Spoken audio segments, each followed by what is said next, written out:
नमस्कार, मेरा नाम है गौरव और आप देख रहे हैं टीवी24 नेटवर्क। रोहित शर्मा और विराट कोहली इन दोनों के टेस्ट क्रिकेट से संन्यास लेने के बाद टीम इंडिया आईपीएल के ठीक बाद 20 जून से इंग्लैंड दौरे की शुरुआत करेगी, जिसके लिए फैंस नई टीम और नए कप्तान का बेसब्री से इंतजार कर रहे थे। हालांकि बहुत सारी मीडिया रिपोर्ट्स ने पहले ही ये बता दिया था कि शुभमन गिल भारतीय टेस्ट टीम के नए कप्तान होंगे, पर फिर भी फैंस को खबर के ऑफिशियल होने का इंतजार था, जो कि कल चीफ सिलेक्टर अजीत अगरकर ने प्रेस कॉन्फ्रेंस करके आधिकारिक कर दिया, जहां पर शुभमन गिल को कप्तानी सौंप दी गई है। साथ ही ऋषभ पंत को उप कप्तानी की जिम्मेदारी दी गई है। और अब जब गिल को कप्तानी दे दी गई है तो सवाल ये उठता है, क्या गिल से दोबारा कप्तानी छीनी भी जा सकती है? तो देखिए, इस पर अभी किसी तरह की कोई आधिकारिक टिप्पणी नहीं की गई है या किसी का कोई आधिकारिक बयान नहीं आया है, पर कुछ चीजें हैं जो शुभमन गिल के फैंस को डरा सकती हैं। जी हाँ, जिसमें सबसे पहला उनके सामने जो इम्तिहान है वो अगली सीरीज है, जहां पर उन्हें इंग्लैंड के घर पर जाकर खेलना है और वहां पर अपनी कप्तानी साबित करनी है। जो सबसे कठिन परीक्षा होगी वो भी तब जब वो बतौर बल्लेबाज अपनी बल्लेबाजी इंग्लैंड की परिस्थितियों में खुद बेहतर करने की सोच रहे होंगे और वहां पर खुद को ढालने की सोच रहे होंगे। जी हाँ, आपको बताते चले कि शुभमन गिल का प्रदर्शन बतौर बल्लेबाज सेना कंट्रीज में कुछ खास नहीं रहा है। इसमें न्यूजीलैंड के खिलाफ, न्यूजीलैंड में तो गिल खेले ही नहीं है, पर बचे 3 देशों के खिलाफ बात करें और नजर डालें तो ऑस्ट्रेलिया के खिलाफ तो महज 6 मैचों की 11 पारियों में वो 35.20 की औसत से उन्होंने 352 रन बनाए हैं। इसके अलावा बात करें दक्षिण अफ्रीका के खिलाफ तो ये प्रदर्शन और भी साधारण हो जाता है, जहां पर वो 2 मैचों की 4 पारियों में महज 18.50 की औसत से सिर्फ 74 रन बना पाए हैं। तो वहीं इंग्लैंड की स्विंग में उनका प्रदर्शन बिल्कुल औसत दर्जे का रहा है। यहाँ पर 3 मैचों की 6 पारियों में वो सिर्फ 88 रन बना पाए हैं, जिसमें उनका औसत महज 14.66 का रहा है, जो साफ दर्शा रहा है कि गिल को अभी सेना देशों में खुद को साबित करना है बतौर बल्लेबाज, नहीं तो चीजें उनके लिए खराब हो सकती हैं। खैर, उनके लिए अच्छी चीज ये है कि उन्होंने भारत की सरजमी पर रन लगातार बनाए हैं और हमेशा बनाए हैं। यही कारण है कि टेस्ट में उनकी औसत 35 से ऊपर रही है, नहीं तो इसमें और भी ज्यादा गिरावट दिखाई दे सकती थी। बहरहाल, ये तो गिल के आंकड़ों की बात हो गई, पर अब बात अगर कप्तानी वाले मुद्दे पर आए तो देखिए, हम सभी को पता है कि पिछली बॉर्डर गावस्कर सीरीज में जब रोहित शर्मा ने टीम में वापसी की थी तो गिल को ही बाहर बैठना पड़ा था। तो ऐसे में साफ नजर आता है कि गिल अभी टेस्ट मैचों में अपनी काबिलियत के साथ न्याय नहीं कर पाए हैं।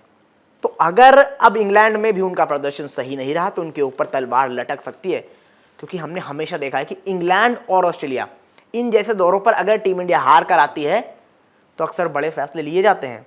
तो ऐसे में गिल के सामने अपनी कप्तानी के साथ बल्लेबाजी में भी जौहर दिखाने की उनको जरूरत होगी, नहीं तो आगे कप्तानी में उनका भविष्य क्या होगा किसी को नहीं पता। तो फिलहाल ये तो हो गया पहला कारण।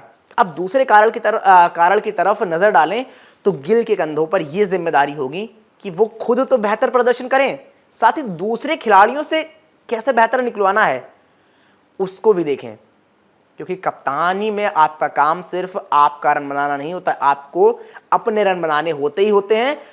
उसके साथ आपको दूसरे खिलाड़ियों को कैसे यूज करना है, कहां पर यूज करना है, जिससे कि वो भी अपना बेस्ट दे पाए और आखिर में वो टीम हित में काम आए और टीम जीत सके। उसका बहुत बड़ा रीजन होता है और उससे टीम को इम्पैक्ट करता है, क्योंकि आप अकेले टेस्ट मैचों में टीम को जीत नहीं दिला सकते। तो ऐसे में इन सभी जिम्मेदारियों से होकर गिल को गुजरना होगा। और हाँ, बताते चले कि ये जिम्मेदारी तब और बढ़ जाती है जब आपके सामने एक आधी टीम लगभग नई खड़ी हो, जिनके साथ आप नेशनल टीम के लिए पहली बार खेलने जा रहे हो शायद। तो ऐसे में देखना दिलचस्प होगा कि गिल कब क्या प्लानिंग करते हैं और किस तरह से टीम इंडिया को आगे ले जाते हैं। साथ ही सबसे बड़ी बात, लंबे समय तक टीम इंडिया की कप्तानी कर पाते हैं या फिर नहीं। इन सभी कारणों के चलते जो हमने आपको बताए, उनके दबाव में फंसकर आधे रास्ते में ही लौट आते हैं। ये भी देखना बड़ी बात होगी, क्या लंबी कप्तानी कर पाते हैं या फिर आधे रास्ते में ही लौट आते हैं। खैर, क्या होता है क्या नहीं ये तो देखना होगा, पर एक बात तय है कि गिल की कप्तानी पर अगले 5 टेस्ट मैचों पर सबकी निगाहें होंगी, तो जरूर होंगी। अंत में बताते चलें कि भारतीय चयनकर्ताओं ने इंग्लैंड के खिलाफ श्रृंखला के लिए कुल 18 सदस्य टीम इंडिया के स्क्वाड का ऐलान किया, जिसमें श्रेयस अय्यर और अक्षर पटेल को जगह नहीं मिली है। तो वहीं शार्दुल ठाकुर के रणजी ट्रॉफी के प्रदर्शन को देखते हुए उनकी टीम में वापसी हुई है। एक बार फिर से उनको, जो भारत बाहर खेलता है इंडिया के, वहां पर उनको जगह दी गई है। वो इंग्लैंड जाएंगे और वहां पर खेलेंगे। साथ ही कई नए खिलाड़ियों को भी मौका मिला है, क्योंकि विराट रोहित गए हैं, अश्विन गए हैं, तो नए खिलाड़ियों को तो आना बनता था, तो वही हुआ यहाँ पर। तो खैर स्क्वाड देख लेते हैं, ये रहा पूरा का पूरा टीम इंडिया का स्क्वाड, आप देख सकते हैं। यहाँ पर शुभमन गिल कप्तान, यशस्वी जायसवाल, केएल राहुल, साई सुदर्शन, ऋषभ पंत उप कप्तान, विकेट कीपर नीतीश कुमार रेड्डी, रविंद्र जडेजा, ध्रुव जुरेल विकेट कीपर, अभिमन्यु ईश्वरन, शार्दुल ठाकुर, जसप्रीत बुमराह, मोहम्मद सिराज, प्रसिद्ध कृष्णा, करुण नायर, वॉशिंगटन सुंदर, आकाशदीप, अर्शदीप सिंह और कुलदीप यादव। तो ये 18 मेंबर स्क्वाड है टीम इंडिया का पूरा, जो आईपीएल से पहले बहुत सारे प्लेयर चले जाएंगे क्योंकि उनको ए मैचेस भी खेलने हैं। जिनको ये मैचेस नहीं खेलने वो आईपीएल के बाद हो सकता है जाएंगे, जहां पर आपको वहां पर प्रैक्टिस मैचेस खेलने हैं। 20 तारीख से दौरा शुरू हो रहा है, 8 से 1 महीने से भी कम समय बचा हुआ है। तो ऐसे में बहुत उम्मीदें होंगी भारतीय फैंस को इस टीम से कि ये वहां पर जाकर किस तरह का प्रदर्शन करते हैं, किस तरह से होकर आते हैं। साथ ही कप्तानी पर नजर रखनी होगी शुभमन गिल की, वो कैसा प्रदर्शन करते हैं बतौर बल्लेबाज, बतौर कप्तान, इन सारी चीजों पे।